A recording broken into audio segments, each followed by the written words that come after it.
It's time to blow this scene. Get everybody in the stuff together. Okay, 3, 2, 1, let's jam.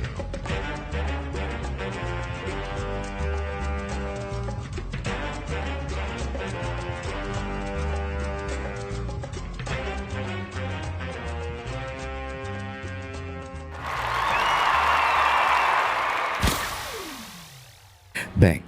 And boom. What's up? Welcome back, goddammit, to another edition of Tell Me a Joke, the guy out there chasing the dream. I'm your host, Maniacal, Menace, say the whole thing like a pimp lane slick back. And today, oh my goodness, I have the one, the only, Miss Revolver herself, the heavy hitter, the one that's talking about bringing poetry into the improv. Man, put y'all motherfucking hands together for Lady 380. Hey, bang, bang. Get the claps together.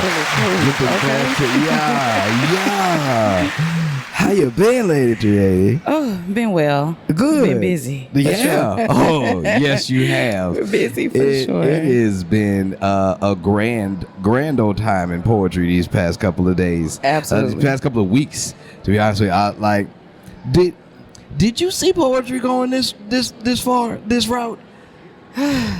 I can't say no. Yeah. Like, I have high expectations for it, like, year after year. Yeah. Pretty much event after event, honestly. It doesn't even really take an entire year or whatever. But, yeah, I want to see us, like, at the Grammys. I want to see us, like, all of us, like, being nominated. We have our own, I know that they have Grammy nominations and stuff going on, and that's becoming more popular, but we need to be in those rooms for Yes, definitely. Like I get excited that this is the lane that my art has taken me. Yes. Because I'm very dismissed from comedy at this point. Not necessarily, but in the sense that I haven't seen a comedy stage in almost a year now. But what I do is right there derivative of comedy. So it's not like I'm not doing comedy anymore. It's just, I have a different lane and my art form is a different style now. And it fits in both rooms, but I'm comfortable over here just because this poetry side is where I can get what's happening.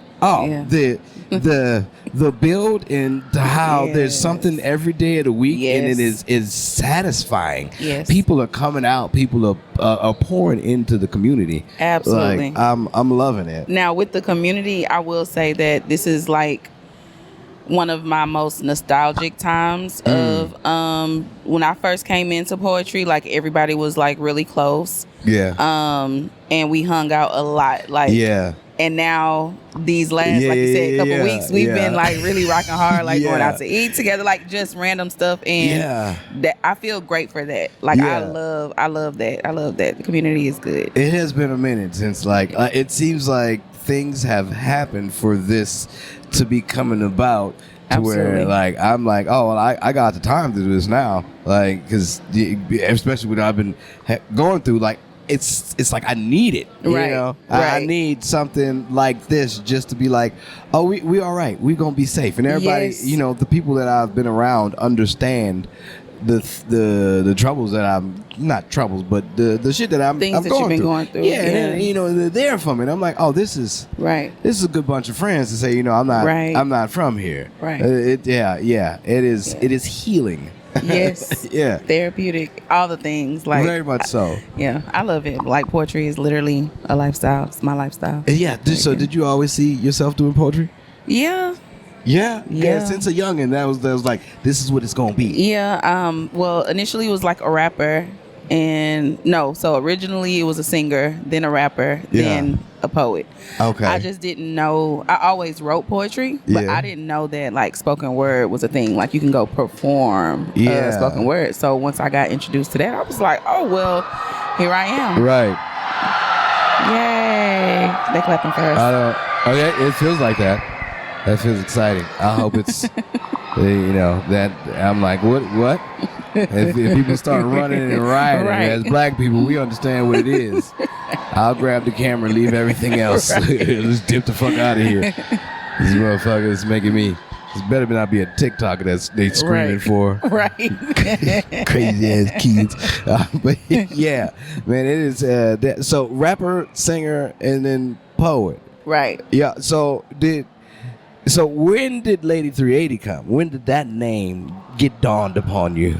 So this was maybe like 2006, like maybe right after I graduated high school. I ended up coming across this dude, AKza, and he was a battle rapper. Well, he's still a battle rapper. He battles every now and then, but he was like really rapping. He had a studio and everything, and like I said, I was already involved in rap. So I used to just go to the studio all the time. We started making songs, and then we started having this group called Ammunition Gang. And so fun. this was back when like Young Money was hot. Yeah. So we were trying to do like a rap album, like kind of like Young Money, like all the people under this, specific label. And I got Lady 380 because I was Lady B. I was B Chantel. I was like so many things. Barbie. This is nice to know the other names. Come on, backstory. Barbie. Yes. Like so many, all the things. Oh, that's dope. That is dope. Yeah. And so Lady 380, out of all that, that's what came and stuck. And you took that over to the poetry realm. Oh yeah, for sure. And it is a name to be feared. Yeah. Oh my excited. goodness. Oh, we love it. No, we love it. Like you are like when it comes to bars and when it comes to style and performance, yours is unmatched. Like you definitely donned the name of Lady 380. Like when I first met you, I was very nervous around you. I was like, oh yeah. I was like, I don't know if I can do, like, because you understand the hierarchy when I come into like a realm of people that like do certain shit like I do. You can feel the energy of certain people, and I was just like, that's Chief right there. Okay. Yeah. No, and that's how to me, that's how I see it, just because I understand like the status and where people have been. How long have you been at this? Professionally now, this is like my 8th year. Oh. Yeah. Yo, that's to say. Hold on.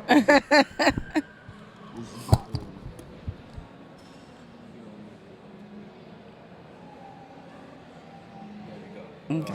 Professionally. Ooh, that's a different title right there. When you say professionally for 8 years, it's like, oh no, I'm a journeyman at this. How long you been a journeyman? Oh, I've been a journeyman for quite some time. Yeah. It's like, oh, to understand what somebody needs to do to become a journeyman, I'm certified at electrical, but I am not a journeyman yet. Do you understand? I don't have my license as to be a journeyman. So do you get that when this person says, oh yeah, no, professional? Oh, let me tell you, professional for 8 years. It's like, okay, yes, man. Like, poetry has brought me to many different stages and has brought me to many different people. I haven't been on any like bigger stages like that, but my biggest feat that I could say that I've been a part of was bringing Juan to New Orleans. And so for that, I'm like, to say that things have more than just to see them go from there to this place to this different state. Philly, and I'm Chicago, like, this is crazy. Yo, I'm like, poetry. Poetry. And it still boggles my mind, because I always thought, like, in the beginning, I was like, man, poetry, what? Right. I think that's what really fueled me, was because anytime we would talk about doing poetry, like when I realized that, we actually do shows and showcases and stuff, right? Like, this is a thing. Yeah. When I'm trying to sell tickets, people are like, poetry, like, I'm not paying to see y'all read out a diary, like, or like there's just like this negative connotation, like that it can't be an experience, it can't be fulfilling or exciting. So I'm glad that was my goal, to like change everybody's mind. Whoever I come in contact with, if you've never been to a poetry show, I want to break No, Becky. that's I'm excited about that. I never put it at, because I would just always had it as a mindset like, it's poetry. But that's why I do what I like to do, because I'm like, poetry is always this and snap. I'm like, I want to change that. Right. But like when you see somebody like you who comes on the stage and just demands attention by your wordplay, your bars, and it is amazing to see. Thank just you. because you don't expect it. Like every time I see somebody come on stage, especially because you have a very soft demeanor about you. When you, I mean, you have that hard shell, but when you when I've approached you, just like I said, because you had the energy, like, oh yeah, she's hierarchy, but being close, I'm like, oh, she has a but when you get on stage, Yeah, I be lady in the audience and 380 on stage. Oh my goodness! When the pistol comes out, I tell you, it is come out to play. different person. And I don't think you've ever lost a Bars Fest, have you? No. Not at all. There's people out here gunning for Undefeated. people. So you gotta understand, it is for me that's one of the things that I like to break down in amazement. Just be like, man, how do they do it? Where do you like to write at? Where is your place of comfort? Do you have a Anywhere. place anywhere? Yeah. It's just like Sadie's. So more recently, like in the last maybe 3-4 years now, I don't know if that's like always been a thing, but I've become like aware of it now. Most mornings, as soon as I wake up, and especially if I get in the shower, it's like I just get downloads. It'll just downloads lines will is just fun. okay. Downloads, that's what I like to call them. So as soon as I like have some sort of inspiration, something comes to mind, I like just note it down. So wherever I'm at, like if I'm at an event and I'm on the phone, more than likely I'm writing something. I have an idea that's in my head. I have to write it down and then like go back and build on it later if I can't get the whole thing out. Right then and there. I am. How many things do you think you've lost? How many? Like competitions? No, not competition. Like how many great bars or lines do you think you've lost because you haven't gotten the time to write it? You didn't get to that moment to write it down, and it's just phew. I don't know, but I think quite a few. I wouldn't say quite a few as if like when I say quite a few, I mean as far as like topic sense, right?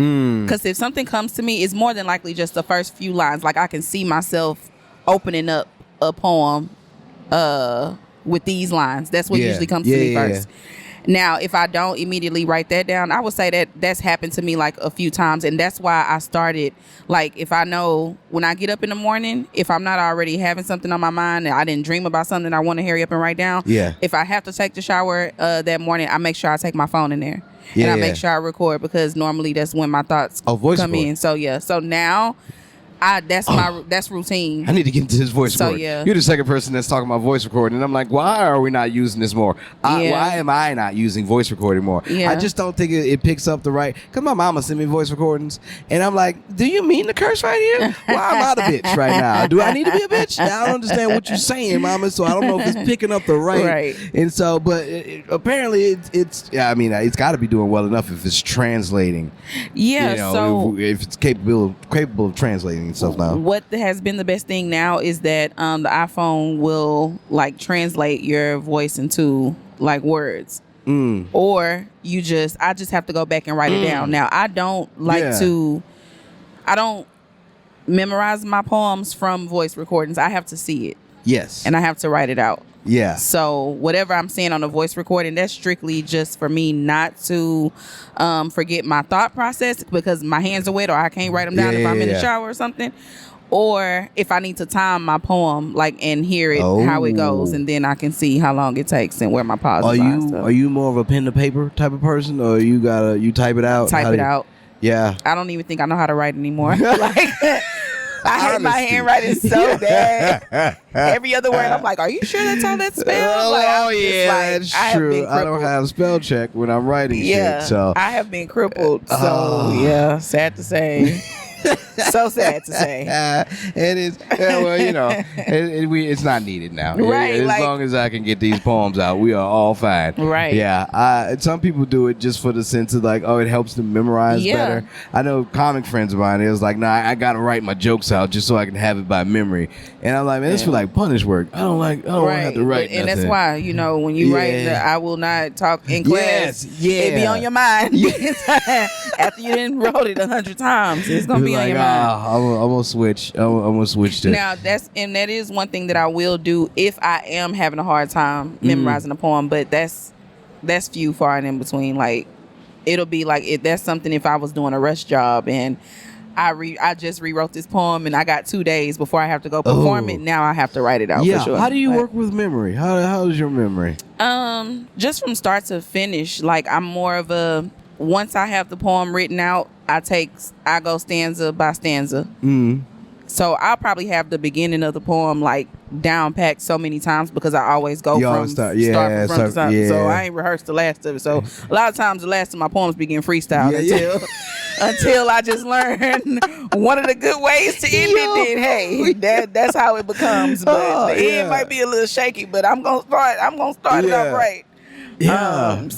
Like I make sure that I try to use like hand motions to signal my transitions. Remember, where's the next part of this going into remembering keywords that flow into a different.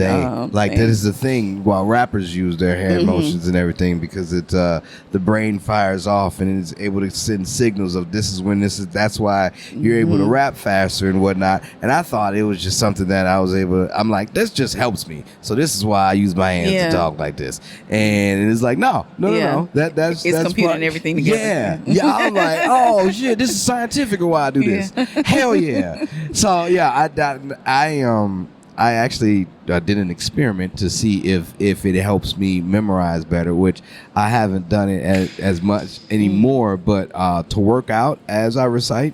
Meaning, like as I do hand motions or whatnot, I'm working out because muscle memory of when you're working out, I just assumed it might speed up the process. And as I'm trying to remember a poem, and it I mean, for me doing something and then reciting something at the same time, it did work, but I don't know how fast. Right. Yeah. I think that my ADHD be all over the place as it is. So I literally, however I learn it. I have to do specific things like each time. So if I'm like literally just working out, I feel like I would have to be working out every time I like try to perform it. Like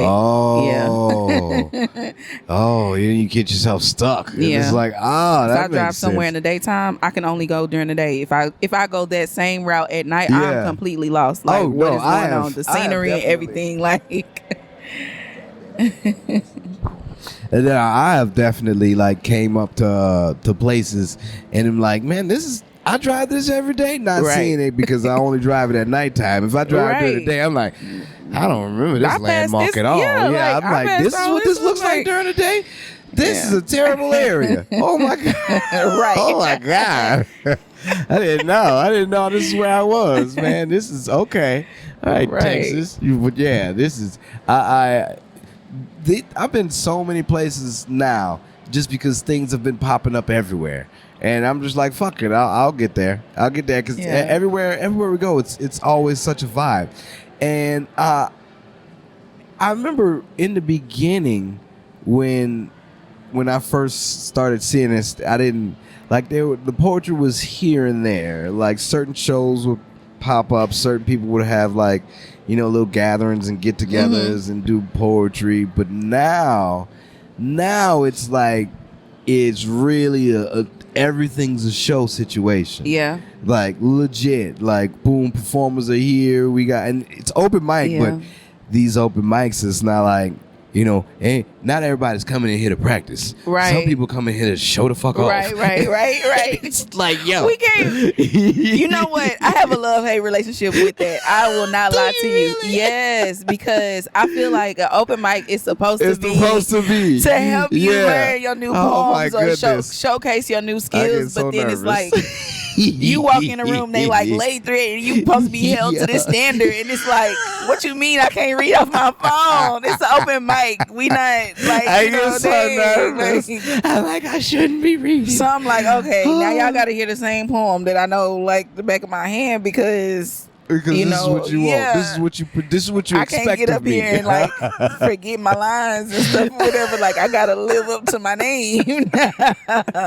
Shoot. Yo, and that's the thing I think about all the time. And fucking yours truly Everybody came wanna up to me comment. yesterday, and he was like, "Hey man, you know what I hate about you?" And I was like, "Oh." He was That's the like, thing. That's how he started. He was like, "You know what I hate about you?" I was like, "What?"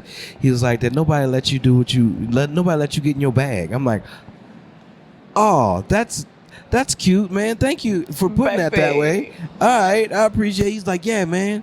You know, you got some dope shit, but every time you come, you know, you always get requested to do something because that's just yeah." And it's like, you know, I like that. I Yeah. do like it. Makes my time easier Right. when I'm there instead of me having to be like, oh shit, What am here I I come gonna with do? this new shit. Yeah. And so, you know, it is nice, but also I do appreciate you being like, nigga, I want to hear what else you got. Right. You know, besides this, nigga, that shit dope, but I know you got Right. more. And it's like, oh, Right. yeah. Yeah, okay, yeah. And so I told him, he was like, next time I see you, son, it better be that one. And I'm like, because I told him, I was like, man, I got a poem just for something like that. He was like, next time, yeah, I want to hear that. And I was like, all right, I got you. Yeah. Oh, cool. I think that's important. Mm-hmm. And that's why when I used to host open mics, excuse me. Mm-hmm. I'm starting to I'm gonna be hosting one soon now, at least once a month. Hell yeah. Hey. But Clap it up. so I'll be at Bombshells on I-10 That's dope. in the Katy That's dope. location. Yes, and it's so fitting. Lady 380 at Bombshells is like so fitting. Yeah. But I want that to be a safe space for people to come and feel like they don't have to have their shit together, you know, in order to come out and express themselves. And I want to. It's such a bigger venue because Bombshells is the restaurant. Yes. Yeah. Yes. Yeah. This is like how comedy does it, but comedy is just like, we're gonna bombard you with this, and this is like, well, not everybody wants to hear a dick joke like that now. Right. And now this is something more subtle. Like this is something that people, and it's gonna get influx with motherfuckers. Oh, for sure. Yeah. And I want a variety and diversity. You know, I want a variety of people and a diverse crowd. Yeah. Let me go back. Yeah. I was like, oh, that was variety and okay. diversity. Working on poems, huh? Yeah. And then, you know, we tapping into like, you know, corporate, you know, media and stuff. Like they have their own marketing teams and stuff like that. So it's like a big crossover, and you never know, like if they see people that can do other things for other corporate events, and then, you know, it's just like, it's just igniting a spark. Like, you know, and then like just we'll see what the flames, you know, decide to do. See what they burn down. I love it. I love that the fire is spreading. It's starting to spread. And it's like, oh, that's hot right there. Let me get some of that right there. Oh, right. Yeah. We're in the midst of like a boom, and like being in it, you don't really know. It's just like you feel something happening. But as you look back on it, you're like, oh, it ain't like, I remember when it used to be like this, or it ain't never really been like this. Right. And so like to see that the movement is really like starting to shake things. Yes, elevating is like, and just to be a part of the movement, like whenever I'm done, I will be so grateful, like, and so just like, I don't know, I just feel so fulfilled. Yeah. Like even if I die today, like whatever impact that I made, like in this community, not even just this community, in my whoever I am to people in their own lives or whatever. But especially with this poetry thing, I feel like I give it so much all day, every day. Like I know I'm leaving empty. Yeah, like I'm leaving empty. Yeah, yeah. I feel the same. Just because I'm like, this is when I do in my process of trying to memorize a poem or the things that I go through. Like it feels like I'm I'm pushing my brain through some type of activity that is not used to on a daily, and it is rough to get through. But once the exercise is done, things feel light and easy. Right. Yeah, and I love that process, but I hate pushing myself through it. You know, how do you deal with vulnerability? Head on.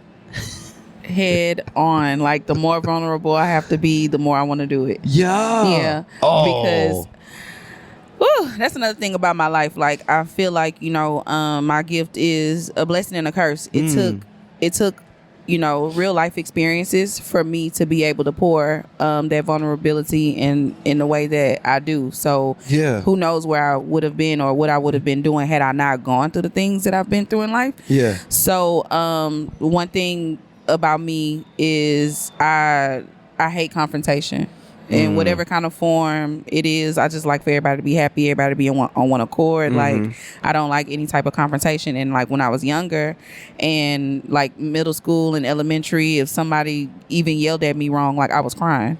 Like, I just could not understand like the anger. Like, what is going on here? Why are you so upset? Like, we can make this work. Like, So that was like my default setting. Was if I'm angry, I'm crying. If I'm mad, I'm crying. I'm stuttering or whatever. But I forgot why I said all that to say. The vulnerability. Being vulnerable. I got vulnerable. You did.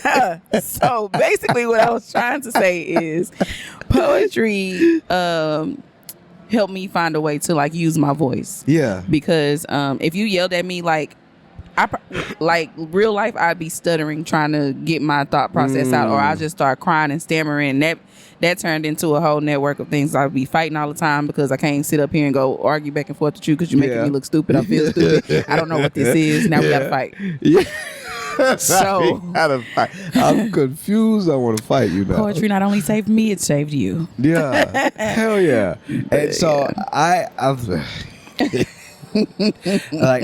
look at it, and when you get up on stage, like your pieces seem they come from a very vulnerable spot. Like, how do you tap back into those feelings again? Because your emotions are all there every time. It's like you doing this piece for the first time every time again, and I'm like, oh my goodness, because it just absolutely. Of course, not everybody sees your piece, and there are always new and fresh eyes to it. Right. But every time you do it, it's just like, oh nigga, I know they feel this, man. Yeah. I'm feeling this, and I've seen it so many times. Yeah. Fuck, like. I literally go back into that space. And so sometimes it makes it hard. Like, I hate when I'm getting emotional and I'm starting to cry, but I want to give my poem out. Oh my goodness! I can't. The breath, the words, the wind, everything leaves my body. There was one point that I was trying to say something in a poem, and it was very emotional, and everything disappeared. I was like. And I was like, I felt like, how when Sonic loses his breath on the water? Right before, rings everywhere. That's exactly what happened. I was like, oh man, I couldn't gain it back, and I was like, what is this? I've never dealt with this before. Yeah, that was a scary moment. I don't like so you've been doing this for quite some time. The fear on stage from when you first started, like, is that still there? Yeah.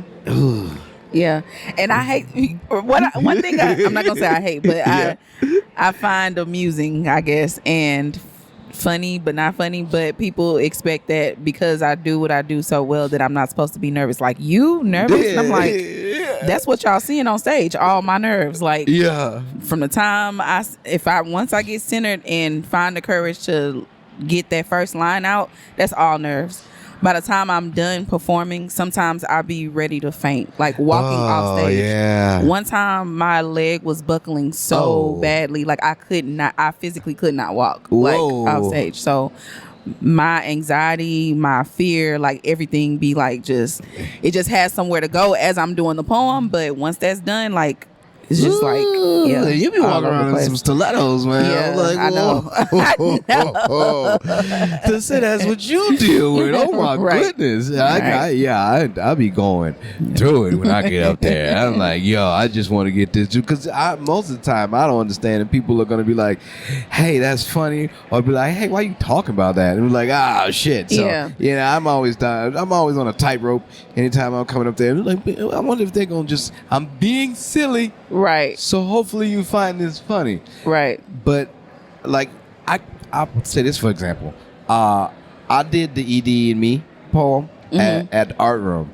And I do it for the fact that yes, it's silly how I talk about erectile dysfunction. All right, hold on. Okay. All right. So And we're back. yeah, we're back. We're good. But yeah, no. So it even though yes, I am talking about erectile dysfunction, I am wondering, like, it's me bringing awareness to it because it's a thing, Right. but also it's a thing that nobody talks about. So I'm going to be silly about it because I'm going to talk about it. Right. And after I spoke about it, like one of the guys came up to me. He was like, "Yo, man, that'd be a thing, man." Yeah. And, we just got into it, and I was like, okay, I knew this was going to happen. And it was like a genuine conversation. Because it's like, sometimes guys will all be in our head and we think that we want to do this and we want to do that and we want to please a woman. But sometimes it doesn't happen like that because we're all up in our minds and like, we want to be perfect. And boom, now you came too early, buddy. You forgot to set your clocks for daylight savings time. But there are alternate methods. Yes. So, I just wanted to throw that out there. Yeah. Just wanted to throw that out there, guys. Learn to do some other things, man. Your ABCs is a good way to learn. Don't get so caught up, in that aspect. There's a lot of other things that you can do. That is very positive, and we thank you. Yeah, so it is something. It is one of those things that I was like, I'm glad I'm able to be able to write things like this, right? Just to bring awareness to it. But that it's kind of like a gift and a curse type of situation. Yeah. It's a touchy situation. It's a touchy subject, but also you are bringing awareness to it. And exactly. I like that about me. Exactly.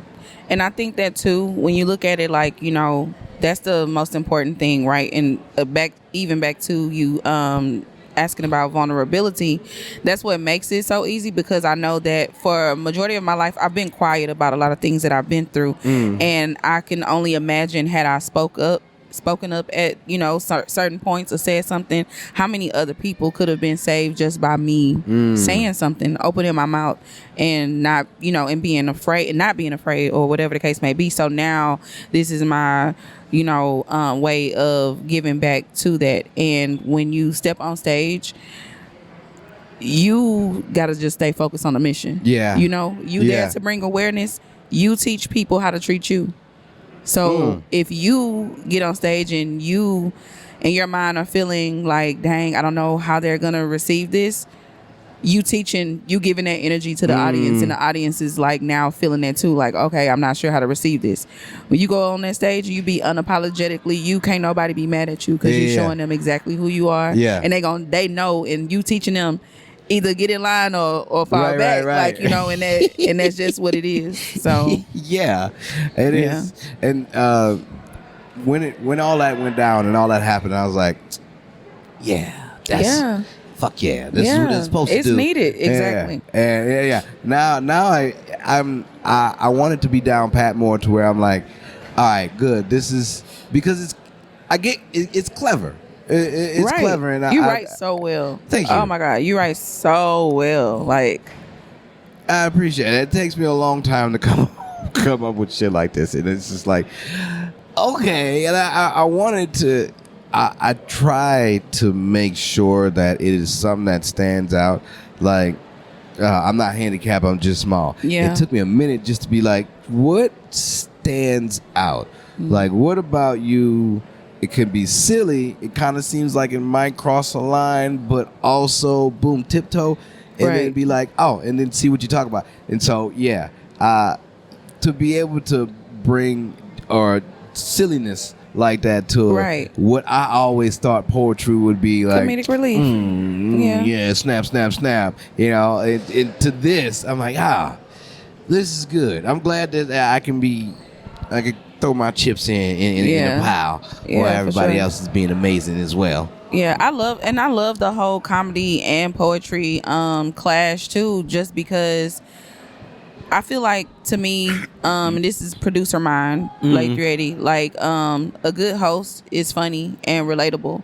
So bringing a comedy aspect to what already could be like a draining, showcase just based on emotions and vulnerability and stuff, whatever. Then having that comedic relief is always important, and that puts less pressure on poets, I guess, too, just because instead of you having to incorporate that into your poem, if you have somebody or if you yourself know how to talk in between and introduce those pieces in a way that makes it easier to digest for people, then I think that's the best part of it. It has been a fun journey. Just realizing and seeing the paths that people take. Like, do you have a specific lane that you prefer to stay in, or you just write whatever comes? I write whatever comes. But what I have found is I like to write about real life experiences, my own experiences for the most part, or if it's some way that if I'm not directly connected, I'm indirectly connected to a situation. So one thing that I think that I may need to challenge myself with is writing poetry outside of myself, different topics that maybe I'm not familiar with, like do research and stuff like that. Those are harder poems to write. Things that people want to commission me on, and I feel like, you may think the poem is good, but I never think it's my best work. I'm never like, oh my God, this the one right here, like, because it's just different. It doesn't have the same effect. It's not coming from a real place per se. Now I'm just really playing with words, but if I'm writing something for me that I, with the right intention, then it has my words and my feelings, my everything, packaged up together behind it. Yeah, I've working around these words and actually trying to see, because there's certain things that I've written down. I'm like, this is too much. Like I've gone back. I've written something for a person, and then I went back and wrote it and looked at what I wrote, and I was like, this is crazy. You should stop. You shouldn't. You should probably take some of this out. It's a bit much. You don't need to go this far. And I was like, oh. Yeah, all right. Sometimes the muse is just let me just give you a whole bunch of shit and see how you see how you take it. But it's to know that I know what I have and know what I can do. It is fun to play around with it. To say that we have a certain gift to where we can manipulate and mold like a phrase or a story to where people can see certain things. Right. And to say that I finally realized what I could tap into, it has been fun. Yeah. I'm always up for new challenges and stuff too, though. So, like, I love to grow. I love to grow. So, and elevate. What's next? I mean, like, what's next? Right. All right, did that. Okay, what's next? Yeah. I'm always okay. What's the next? What's next is always time? Nice. Like, I'm always prepared for whatever could be coming after this, because this here is exciting. Yeah. Like what does come from this? Like, what else do you get? Where does this go? And to see it build, to see it continue, like, this is amazing. Absolutely. Yeah, I'm glad to be a part of it. I know. We're all right. We're good. We're so long in now. Okay. But I like to come to this portion of the podcast anyway, where first timers, I like to play a little game. Okay. And this is, most people don't normally see this. I doubt that they do see this or not. Okay. But it gets everybody has their own thumbprint when it comes to this game. Okay. So I'm scared. No. It'll be fine. This will have a picture of us, and it'll basically just be us sitting down in front of like us two of us just a frame, a still photo of us talking. Yeah. But all right, so it's a game of choices. You got 4 choices and 4 options. All right. Okay. All right. Now your choices are: you got to be one, you got to raise one, you got to sell one, and then you got to have relations with the other one. Be, raise, sell, relations. Yes. Okay. All right. And I feel like I need to write that down. Your options are: you got a mermaid, you got a mogwai.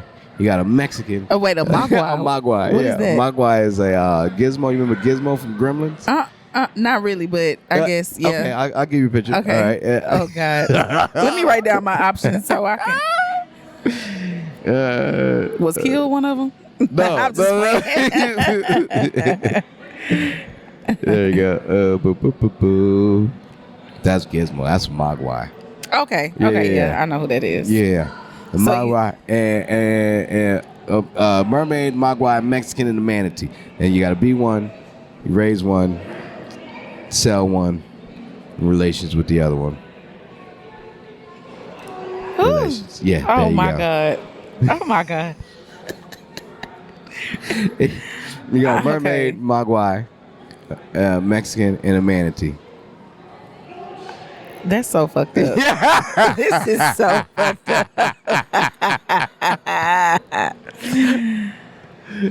I'll have to have relations with the Mexican because like I literally have no other choice. Oh my gosh. I would be the mermaid. All right.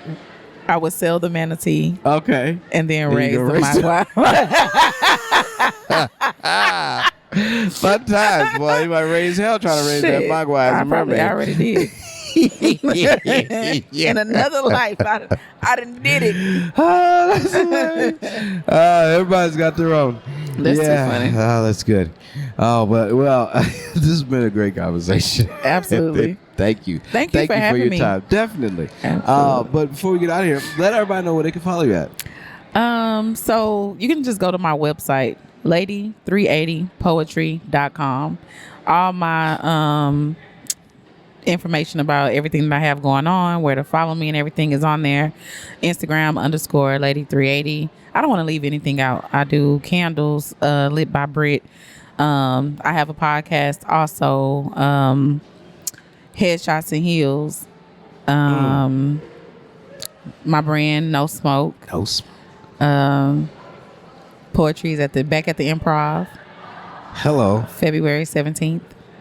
Hey. Everything that you need to know, whatever you need to find is going to be found on my website, especially under the event links. I now have a section where I have everything that's going on that I know about anyway in Houston, as far as open mics and stuff, whatever. So everybody has their section there. Yeah. Hell yeah. Fuck yeah. This is so exciting. And I'm glad to be a part of it. Well, this has been Tell Me a Joke, the guy that chases the dream. I have been your host, Maniacal Menace. Kyle Smith said the whole thing like a pimp named Slickback. And until next time, keep dreaming, jokers. Woohoo! Oh, yeah.